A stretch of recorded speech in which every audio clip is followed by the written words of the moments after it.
Ito yung ulam namin ngayon. Ayan.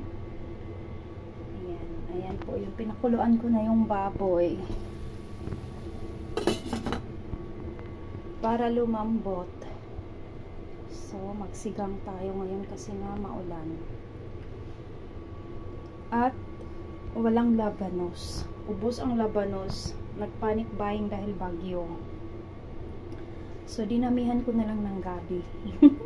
Pero mo ang laki nito. Oh. Ang laking mangkok. Ayan, yung aming ulam.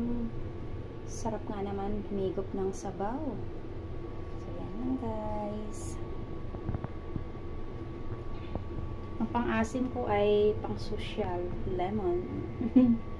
So, sa Pinas yan, napakamahal lang. Sibuyas. Dinamihan ko ng sitaw kasi gusto ko rin kumain ng madaming sitaw. Ito yung sili dito. Walang sili yung mga pangsigang katulad sa atin maliliit.